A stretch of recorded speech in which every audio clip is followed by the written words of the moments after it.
means get off your asses. So everybody, if you can hear me now, that's okay, but there's no microphone or anything like that, okay? Are you all excited? Are you? Lower your expectations. So, today, it's not what you call a funeral ceremony. Okay, there is a point actually, if anyone's going to blather over me, I'm being paid a mint. Okay? You're being paid now, don't waste your breath.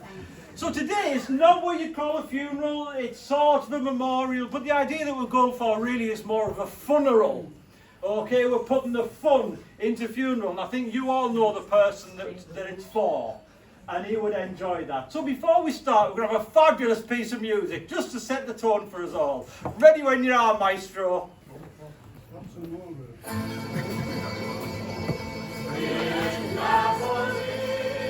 When love is clean, when boy meets girl, here's what they say.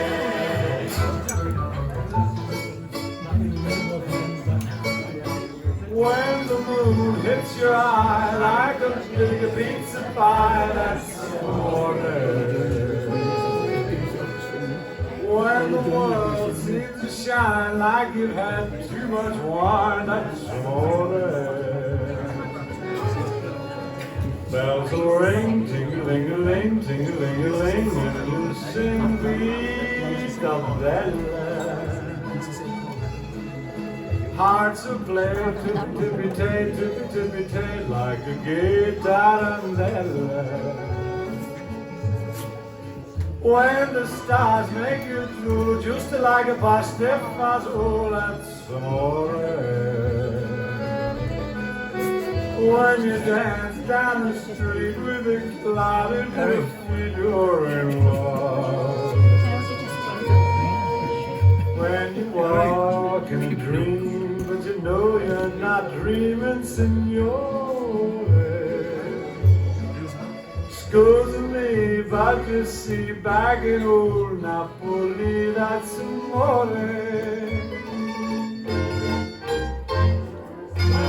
When long will hit your eye like a big pizza pie, that's amore.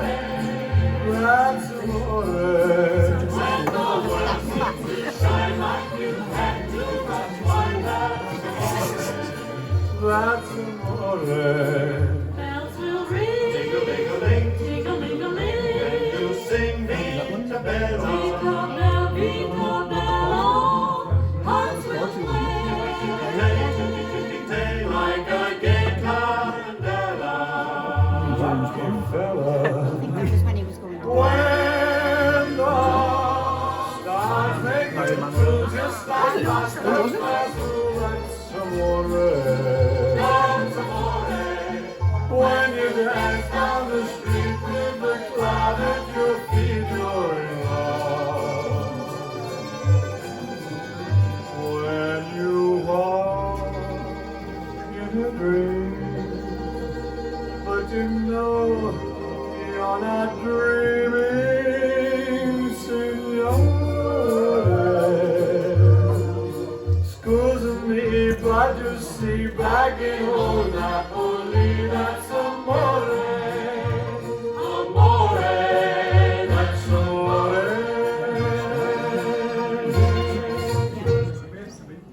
Well, I've got to say, I was disappointed there. No one was joining in, no one was singing. But you know, were you singing? Remind me to turn my hearing aid off over that side, because I did hear some grumbling. Nothing personal, but you're rubbish. But you know, I do love that song though, because it reminds me of when we were kids. Now, when we were kids, we used to always sing, when you bathe in the sea and an eel bites your knee. That's amore. Please yourself. Anyway, now everyone here, my name is Stuart Stoke and I do the short straw. Sorry, I've got the privilege actually of leading this, a funeral. That's what we're calling it, okay? And it's to celebrate the life of your mate Stephen Harper, or of course, as most of you knew him, Steve. Now Steve was an amazing husband to Shirley, and he was a really proud dad to Andrew and Stuart and their other halves, Justine and Mark, as well as being a cracking granddad as well to Alex, Charlotte and Lewis. But it was more than that though, okay? It was much more than that because, I mean, look around here. It was clearly a mate and a really popular fella. Well, he was either popular or he owed money all over the parish. You're not getting it back! Okay, so if you're not in that little camp of people that I've mentioned, I'm not quite sure where you fit in. But it's lovely that you're here anyway. Now, clearly today, we're different from most funerals, obviously. Firstly, there's no guest of honour. That's where he would normally be. Don't stand too close, it could be you next. But he did send a note of apology, and it says, "Where am I?" Well, you need to think of a song, my friend, and the answer that he has is the answer now is "Blowing in the Wind." But secondly, this ceremony clearly isn't a miserable old crematorium or horrible old church with a dodgy organist out like that. No, you've got the cricket club. I mean, granted, I'm a dodgy organist as well, but you're halfway there. But the idea, though, instead of sitting here all miserable, is laughter. So you don't need to stand there looking miserable, so you tell your face. Right? You're allowed to smile, because the thing is, Steve has left so many wonderful memories, so the idea is for us all to relax. Lots of laughter, lots of daft as well, because he didn't want anyone to get dressed up either, so clearly you got the memo. But actually though, looking round, it's really lovely seeing last year's collection from Bon Marché. And Matalan, of course, and tomorrow's returns to Grattan's. Now, although we're not going down the route of formal, we're going to go down the route of relax, but can you just do me a favour though, before we get too far into the proceedings, and that's just to avoid interruption. Can you check your phones are off, please? Or on mute. Obviously leave that one on, that defeats your point. But just check if it's anything that gives you notifications, buzzers, beeps are out like that, you know, like smartwatches, mobile phones, police ankle tags, anything like that. And anything else that buzzes, girls, I don't want to know, there's children present. But it really is worth looking, because honestly it's amazing how often that despite my little announcements, phones still ring. So just know it's very disruptive, because what I do is I make sure that you're embarrassed. I really am good, because if you answer it, I'm in the background and I go, "Hurry up, darling, the bed's getting cold." And I don't care if you're a bloke or a woman, I'm not bothered. It's even more embarrassing. But you know, when I was doing the arrangements with the family the other day, it's like, they were different from most of the families. Most of the families are like pulling teeth. They can't think of anything to say. But with these lot, well, to be honest, shutting them up was a problem. Honestly, they had loads to say, and I turned my hearing aid off already, like I've done 45 minutes in, just so I had a chance to think. But normally when I go around, you know, it's a bit like being cross-examined by the MI5, but the preparation for today was so easy for the family, although not cheaper. Because Steve was such a character, and the family, well, they had so many stories about him. And in fact, Shirley was so well prepared the other day. Well, actually, I think she was excited to see me. I could tell by the way she was at the window when I went in. We used to have Jack Russells, and they were just the same, actually. But honestly, she was definitely, I can assure you, Shirley, I'm now keen you were to see me. I know you were first to see me today, and she bought me a drink as well, so thank you. You're not me type. I'm spoken for, but you're not me type. But anyway, it's nice that you made the effort anyway. But you know what? She made such a lot of effort with preparation, particularly, that she practically wrote the eulogy herself. And I am going to deliver mostly with augmentations of what Shirley... She started off with it, then we sort of went off piece quite quickly, let's face it. So Steve, where do we start with him? Well, he was born on the 12th of September 1941 in Robinson Street in Hartlepool to Eva and Herbert Harper. Now his father had been married before, so there were already 4 elder siblings in the house, well, altogether at least, namely Wilfred, Mary, Gladys and Olive. Now Olive herself emigrated to Australia in the 1950s, so the family were all really well spread. But what's lovely though is that although his brother and sisters all ended up living away from the family home, throughout their lives they always remained close. Now during his early years, Steve lived with his maternal grandparents, and that's his mum's mum, in case you don't know what maternal means. And of course that was in Charlotte, their names were Charlotte and Morris Smith, and they lived over on the headland, as his mum and dad both worked full time on the buses. And sadly though, only when Steve was 14 his father died. Now, no doubt though, those early years on the headland formed his lifelong love of that part of town. And although he wasn't a true headlander, he did consider himself really to be what we all call, well, I call it anyway, folks from over there, codheads. Now, Steve attended Baltic Street School. It's fair to say that he wasn't the most academic lad, but he found it more appealing to spend the day on the sands rather than on his sums. But while he was at school, though, he discovered how much of a huge part that sport might play in his life. And he had a wonderful teacher who could see his talent, and his teacher was actually wonderful because he encouraged and coached Steve with cricket and football, and he ended up playing both of those games for his school. We'd found something and he loved in it though, and it emboldened him. I know big words already, but I am on Seaton. I presume you're not as thick as the Out Manor end. I'm from Out Manor, you're alright. But you know what? He ended up joining Park Drive Cricket Club, and he ended up playing for the town juniors. And he went over the following few years and he continued his sports, including joining the Boys Welfare Club, playing footy for Blackhall All Blacks, and Westview Albion, where he got amazingly quite an impressive amount of money at the time. It was £5 a game. It's actually more than I charge for a funeral. Most people say it's more than I'm worth as well. Work-wise though, when he was 15, Steve, after leaving school, went to Christopher Brown's sawmills. But he didn't stay too long because he got himself as an apprenticeship as a joiner with Taylor and Evans, where he plied his trade, building the houses on Art Station and the Fens Estate, although just for full obvious notification there, just in case you're not sure, he didn't do it all on his own, there were other people involved at all. Now he continued though during these early years at work, playing sports, mostly cricket, for Expansion, Paragonians, West Cricket Club and, well, appropriately for today, Seaton Crew Cricket Club. Now at the time, he was the smallest bowler in the North Yorkshire and South Durham leagues. Now he didn't only play the sport we've heard about already, he also played table tennis. The clues are here with the table tennis bats. And he joined Harper-reynolds Golf Club in 1969. And he played right through actually until he was turned 60. Not continuously, because he'd have had a really dodgy shoulder by then. But I was handed a note by Shirley when I came in. You really are attractive. Please. Sorry. Do you know you're embarrassing yourself, Shirley? You really are. But I do, you've got a lovely gown. But she said, can you delete that? Right. But she wrote on the other side of that love letter, Steve got a hole-in-one on the 11th green at the Harper-reynolds Golf Club. Well, he said he did anyway. We don't know if that's actually true or not. But actually, a hole-in-one's pretty impressive, let's face it.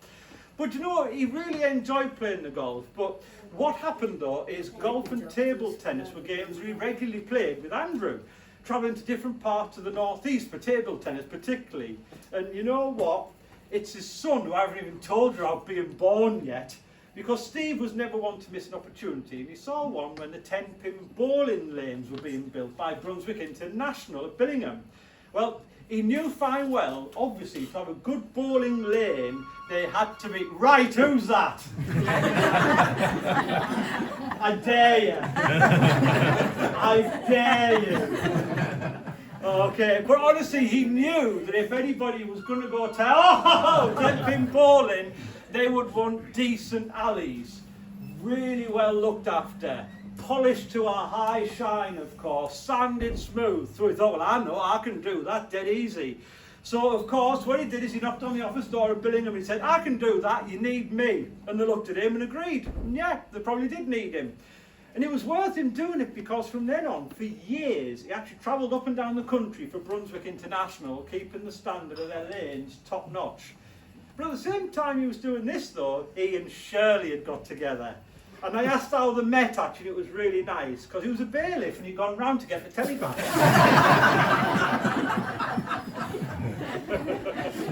Of course I'm joking, it was a radiogram.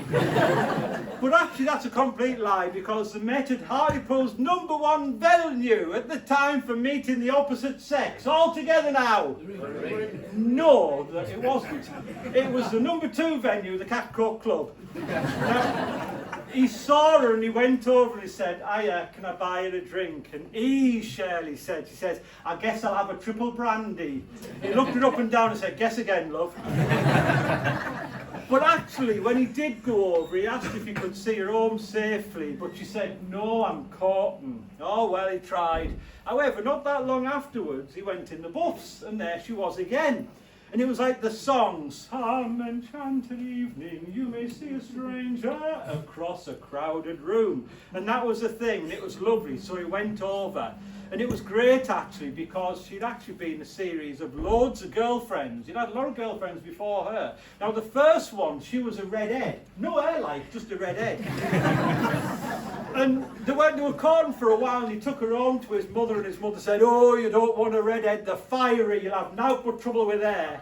Well, to keep his mother happy, he gave her the elbow. You would, wouldn't you? Because you can't, you know, there's no lass is ever good enough for a mother's son. So he went out, and he went, you know, out in the pull again, and the next lass, well, she was blonde. Went courting for a bit, and his mother, she couldn't stand there either, didn't like hair. She said, oh, blonde lasses, they're thick then.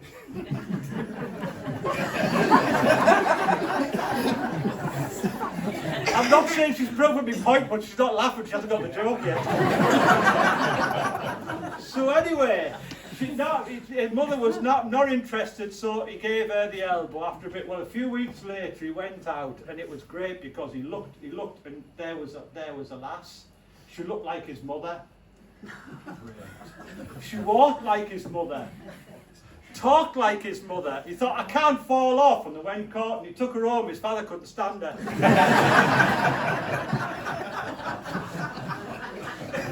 Hey, these jokes are old as the hills. If anybody remembers George Angel, I nicked them off him.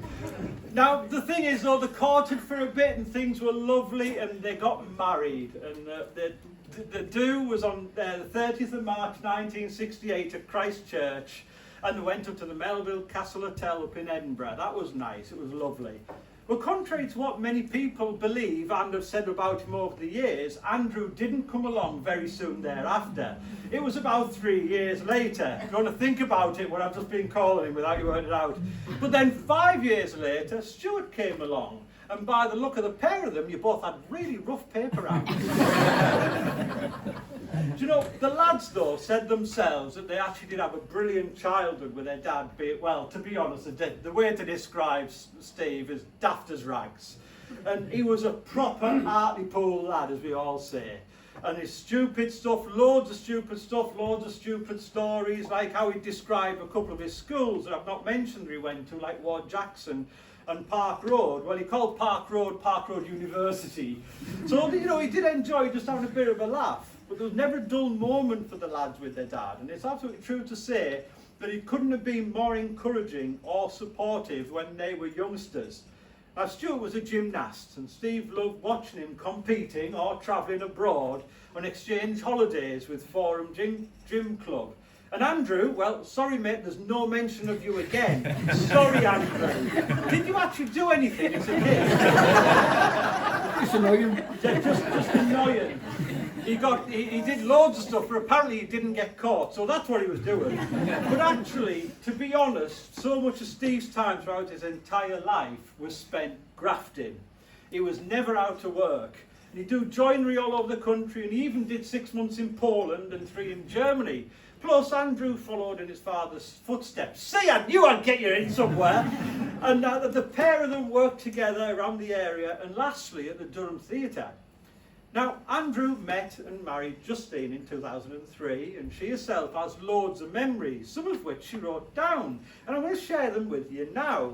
See, do you know what? I've gone well off Shirley's script. This is nothing like what Shirley wrote down. She was finished 10 minutes ago. I've got ages. I've got my bedtime tablets. I know how long I go on.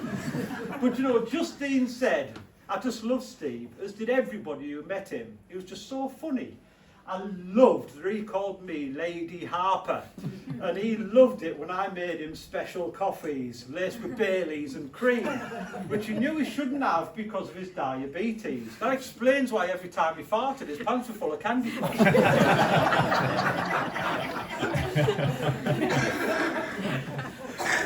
That wasn't in the script.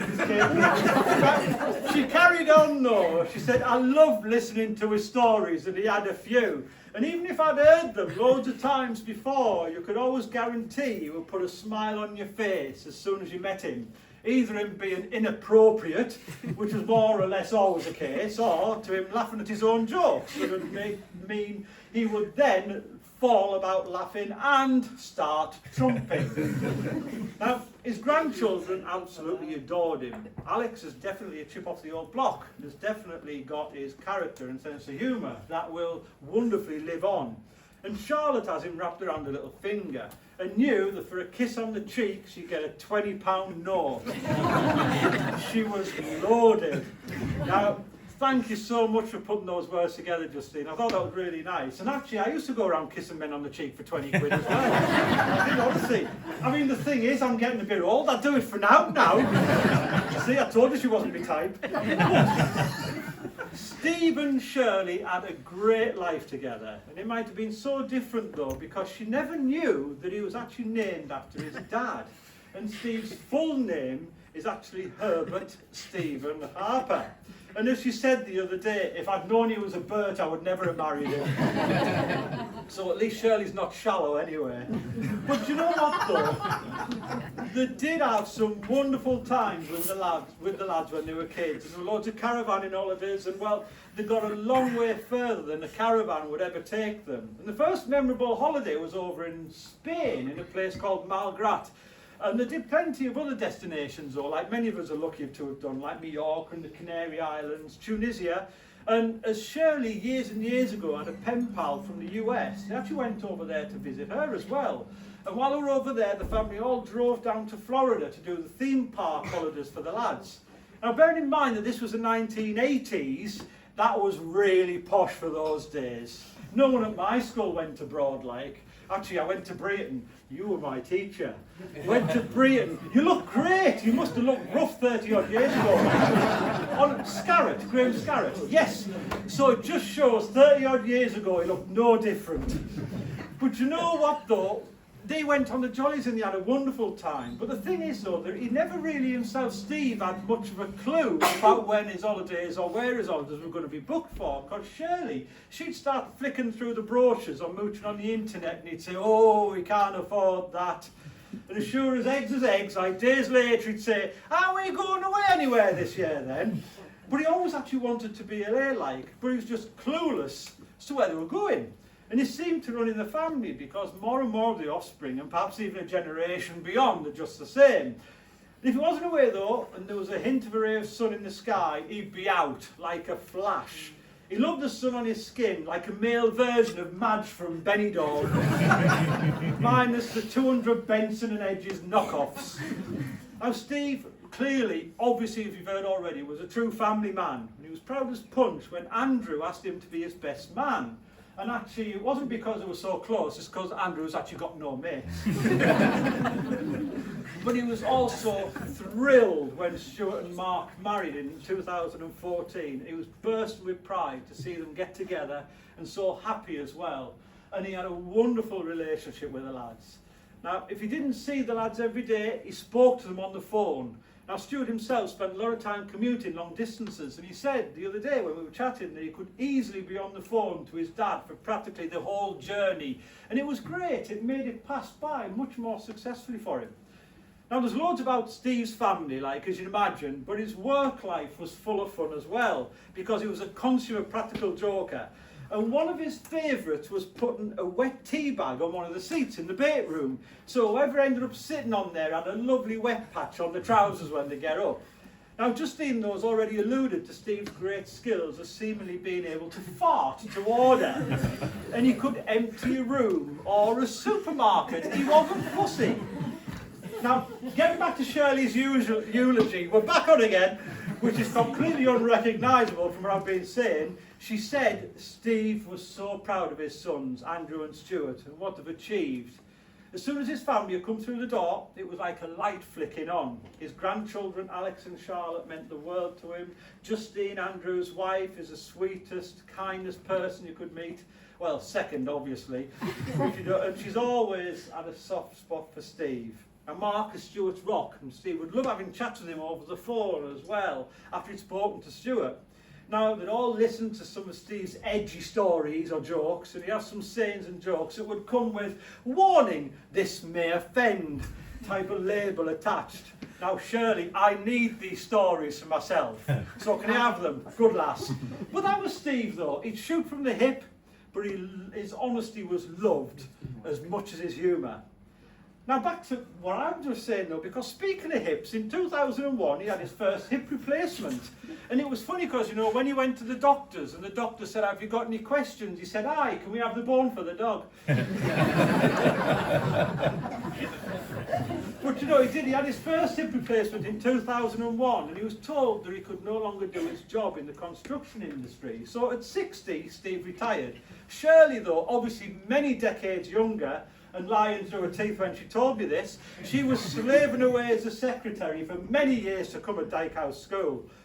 Now, as years went by, his health did start to slip, but he managed for a while to keep up his golf and bowling as well. But he did start to take the occasional wobble, so he decided to pack in the balls, which was pretty sad for him, as he'd always played some sort of sport. However, he was still very interested in watching cricket, golf and football on the telly with Andrew and Alex. Now I say watching because actually what he did is he had the telly on, but he talked all the way through, like, so he clearly didn't do much listening. There were loads of stories of silliness, and one of them was an Easter tradition at the Raft Club, where they always had an egg jarping competition. Now Steve entered, but instead, like Steve would, instead of a boiled egg, he had a raw one. And he got partnered with this bloke in what looked like a very expensive suit. And 2 minutes of jarping was Steve ensured there was something else. It was a very expensive suit that was covered in raw egg and needed dry cleaning. And it cost Steve about 20 quid, but it was worth every penny just for the laugh. There was another story as well when there was filming going on down at the historic quay.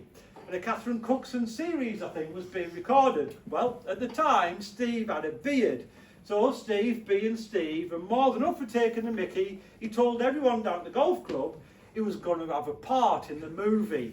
And that's why he'd grown the beard. And he threw himself into the fantasy, like. He wasn't just an extra, no, he was so involved he was going to be up for an Oscar for Best Supporting Actor. And of course he was going to play a carpenter, that's what the role was he had. He was going to make a baby's crib. And everyone down at the club lapped it all up. Well, when he got home, he repeated the story, and his neighbour Carol thought, right, two can play this game then. And she rang him up, telling him that she was from the Hartlepool Mail, and she wanted to come round and do an interview and take a photo. He soon shut his face after that. Now, Steve really enjoyed being quirky, like his odd socks, for example. And if anyone pointed it out, he'd say, oh, I've got another pair just the same as them at home. And he loved his famous grouse whiskey as well. And if anyone asked him what he wanted as a gift, he'd say, oh, that whiskey, the one with the chicken on the front. And many of you might have noticed as well, wherever it is, where is it? There it is, the little penguin on the table. Well, it was originally from a Christmas cracker. It's a wind-up thing, and it's highly appropriate for today's occasion, actually, because Steve himself was a wind-up and all. But what they would do is, if the family ever went out for a meal or something like that, he'd take it with him, and then he'd sit there at the appropriate moment, wind it up, get it out, and pop it on the table, and it would waddle across the table. All the family would love it, of course, and he loved seeing it waddling across because he'd always get a reaction from everyone. Now, it's clear by how many people have turned out. I mean, Shirley's only catered for 50, so if you just have a tune, pass them on. Okay. And there's pickled onions there. There'll be silver skin on sticks with a bit of cheese. You always are at these things. If you can decide if you're going to suck the silver skin or just take the cheese, it'd be good. You don't have to go around. Honestly, but he was a good lad, and he loved his home. And a big part of the home was his pets.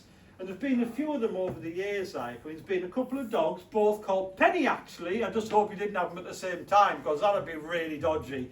And actually, I'd not put it past Steve, but you know what, years ago I had a dog, and I wanted to call him Puss, because I thought it'd be hysterical standing at the top of Mount Manor Lane round the loop, shouting Puss, and then a dog turning up. I thought that'd be brilliant. But you know what, it was great, because the dogs were really well loved, as were the cats. And they were very popular, because if the family ever rang him latterly, most of the phone call was being told what the cats had been up to for the majority part of the day. And they were Daisy and Dean, brilliant names as well. Sadly though, those two aren't with us anymore, but there's still good old Bonnie, who's still here, and a devoted companion of Steve's, particularly in a warm bed. Steve's left some great memories for the family. Lewis going over to the headland with his granddad to the Huff battery, telling Alex and Charlotte the tale about pork pies bunged into the cannon to fire at the Germans. Harmless, daft tales like that to tell your children, but Alex's history teacher wasn't that impressed. When Alex went there, told them and swore blind it was true. Well, do you know what? Alex saw it was so inspired by his granddad's story of a tree that he got a tattoo of it. And his two sons, well, they remember their childhood. Steve's two sons, of course, they remember their childhood bath times being so full of very imaginative and daft stories that one would be sitting there on the toilet seat, the lid down, while, of course, while he was telling his stories, and the other one in the bath, splishing about in ever colder water. They'd be transfixed by these stupid things that the dad came up, and they got so used to having cold baths that it was a norm when they grew up. So yeah, there you go, that's Steve for you. The devoted family man who, if it was too hot for a camel, he'd be out in the sun, cut the grass or light up the barbecue. He loved to have a laugh and he loved company, and well, the man who simply had a whale of a time giving everybody else a good time. And well, he's continued to do so even today, don't you reckon? Smiles, laughter, a room full of love left behind. Well, I don't know about you, personally, I reckon that's a wonderful epitaph for any of us. And I'm pretty sure that Steve would be over the moon with it, and rightly so. So just for a second, I think it'd be quite nice for everybody here just to show their appreciation of how much you had Steve in your lives. Good old Steve.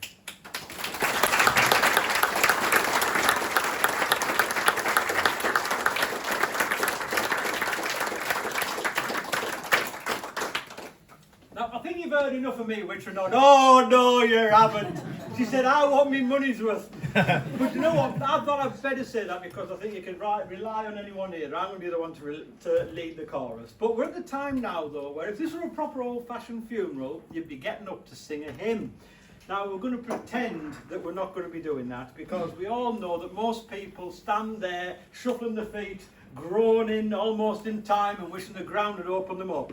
So don't worry, I've been assured that most people here couldn't shout call up a back alley anyway, let alone do a call arrangement of a 4-part lovely verse of Abide With Me.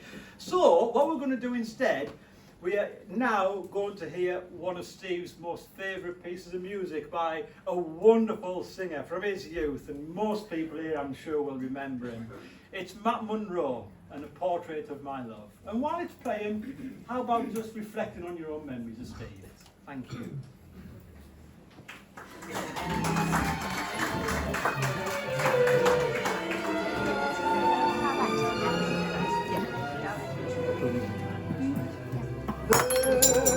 Could never be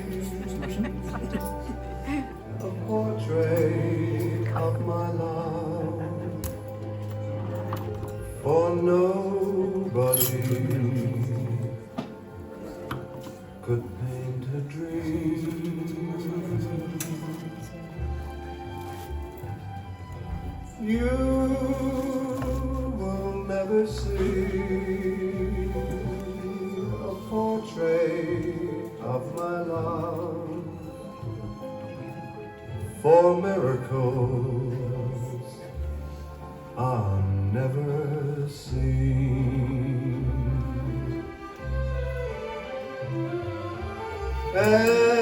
Anyone who sees her soon forgets the Mona Lisa.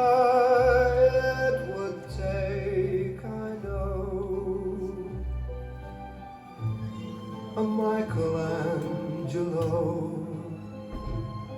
and he would need the glow of dawn that paints the sky above, to try and paint a portrait of my love.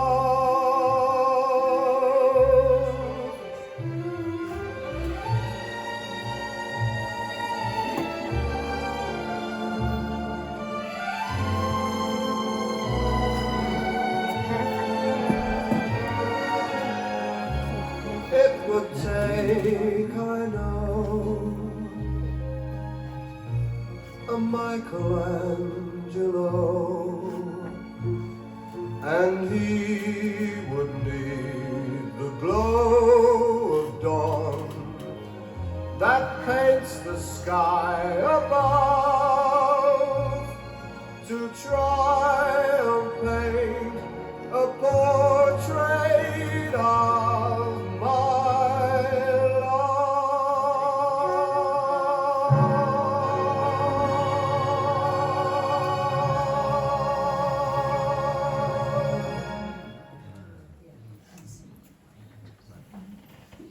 Such a wonderful song, and obviously we're all looking at the photographs there. Now, I'm disappointed that though we didn't see the one of him getting taken out on his 80th to Portals Place. Now, when I say getting taken out, I actually mean being carried on Andrew's back like on of bricks, because he was so plastered at the end of the night he couldn't carry himself. Now, Steve was a good lad, you know. He was very kind to strangers. And there was actually a lad, this is an example of it, because one night there was a lad that knocked at the door. Desperate he was for a push. Well, the weather that night was absolutely vile, and Steve didn't know him from Adam, but Steve, being the kind of guy he was, he said, look, all right, I'll just go and get me coat. And when he went back out, of course, to see where this lad was needing a push, he stood out there looking at this stormy night and he couldn't see him anywhere. So he called out, all right, mate, where are you? I'll give you a push. And this little voice from the distance cried out, I'm over here on the swings. Honestly, some of these jokes are older than half of you. But actually though, on a serious note, Shirley does have some sincere and genuine thanks to make. Obviously, to you all coming today. She's so grateful, of course, to the whole family, to everyone who supports her and the lads and their families while Steve's been poorly. Now, we all know that Shirley has been outstanding in caring for Steve. And even in 2018, on the 50th anniversary though, they were able to relive their honeymoon. Well, not all of it, I would have thought. But when they got back to the same hotel they stayed in, it was lovely. But what I'm saying is they're so lucky and they appreciated all the way through their lives that they had wonderful times. And every opportunity that you got then, and hopefully now, to remember the happy times you'll take, because it's a long time to be together and have such a great time. Those memories aren't gone, despite the fact that Steve is, those memories aren't gone. So what we need to do is ensure that everybody thinks fondly of Steve. That's what you want. If anything can be taken away from today for everybody is never miss a chance to have a good time. Never miss a chance to reflect on a good time. And never miss a chance to be first in the buffet, because honestly there's not enough. Do you know what? They say that Steve was one of those people that broke the mould when he was born. I think it's actually true. But there we have it though. We've said our goodbye to Steve, and there's plenty of laughs. You have to be honest, I've actually really enjoyed myself too. And genuinely, I'm so honoured to have been asked. And you're all welcome though to try to carry on with the celebration. As you see, there's grub, which is a lovely spread. And of course, what's also good is there's also a lovely bar as well. And you might see there's just something behind the bar from the family. It's a little cardboard sign saying, buy your own, we're not made of money. But you know what? Did you hear about Steve at a bar a few years ago? Oh, it was great. It was one of his nights down the pub. Because he had loads of these stories. I heard them the other day. And when he got there was a demi-john. You know those big old brewing bottles? It was full of 20p pieces on the bar. And he said, the barman not knowing what it was. He said, hey, what's this then? And the barman said, oh, he said, what it is, we're having a competition. He said, you put a coin in, you put your 20p in, you guess how much is in there, how many coins are in there. And he said, and the one who gets nearest wins the lot. And Steve was, oh, I'm up for this. So he had a look and he said, right, I think there's 1,842 20p pieces. That's what he came up with. Thought, great. And the barman says, well, it's being drawn tonight, so if you hang about, you might find out. Well, a few jars later, he enjoyed a drink, did Steve, given a chance, and there he was a few jars later, less than standing upright, you know what it's like. And there was a drum roll, you're not getting one of these here, there was a drum roll and an announcement, and they said, well, we've counted the coins up, and not only has somebody hit the nail on the head, but that somebody is here tonight. Mr. Harper, you have won. And Steve was, oh, this is great, this, and he went over to collect them, you know. Well, of course, he had to get himself back home, and he found his way at the front door, and he was slightly worse for wear. And you know, it's like when you've had a bit much, and he was carrying this demi-john, he was like that, trying to get the key in the door. And he was just like that, and he dropped the jar. Coins all over the place. Oh. Okay, I thought we would have got a bigger odds funeral, I've got to be honest. But all of these coins fell out and they were there, smashed around the ground. He thought, oh, I'm not bothering with this, I'm going to bed. Well, the following morning, Shirley was up before him as usual. And she rushed up into the bedroom. She said, Steve, you'll never guess what I found on the front doorstep. He said, I know what it is. He said, it's 1,842 20-pence pieces. She said, no, 700 pints of milk.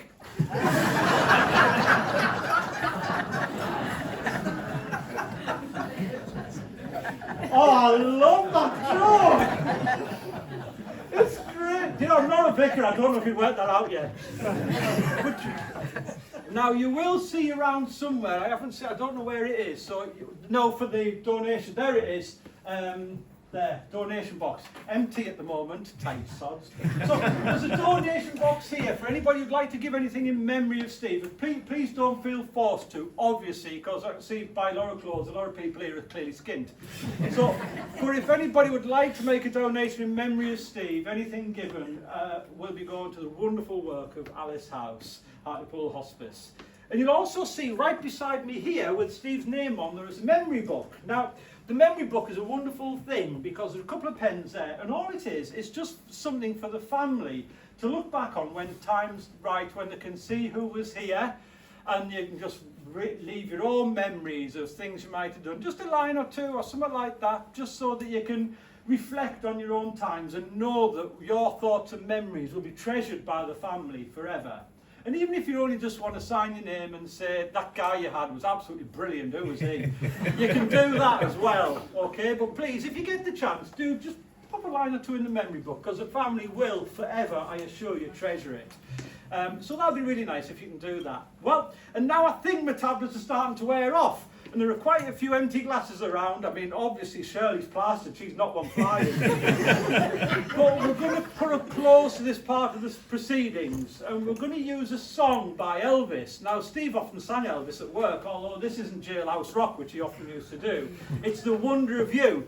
Now, I think pretty much all of us here know it better than Abide With Me. So, but you're not going to get out of singing at some point. Because, oh, Shirley! Oh, you are good. I don't care what the lads called you. You are wonderful. We're all going to join in with the words of The Wonder of You.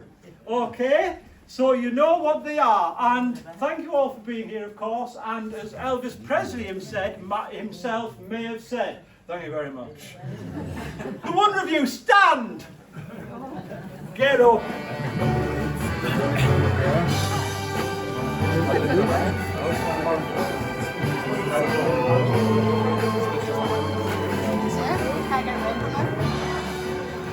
When no one else can understand me,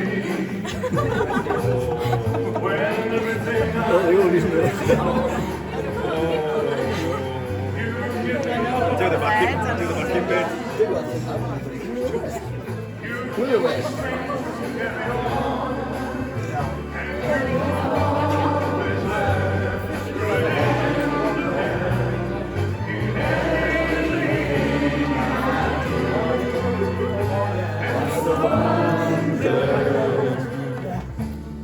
the wonder of you.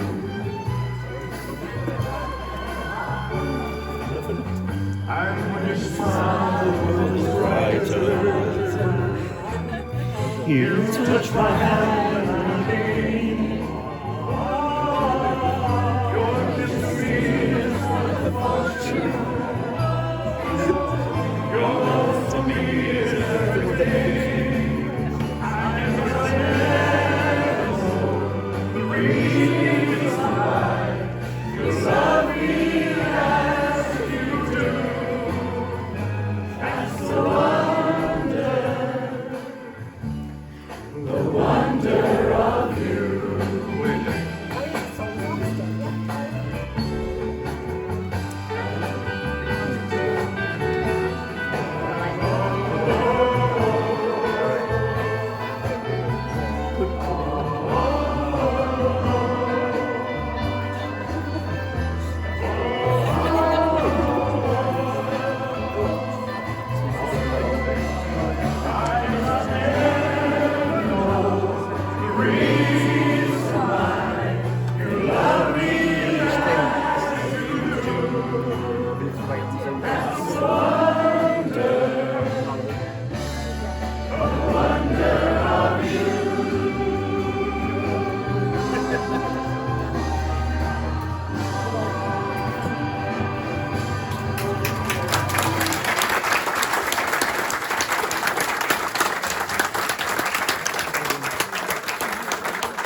Oh, brilliant, Shirley. Absolutely, you loved it.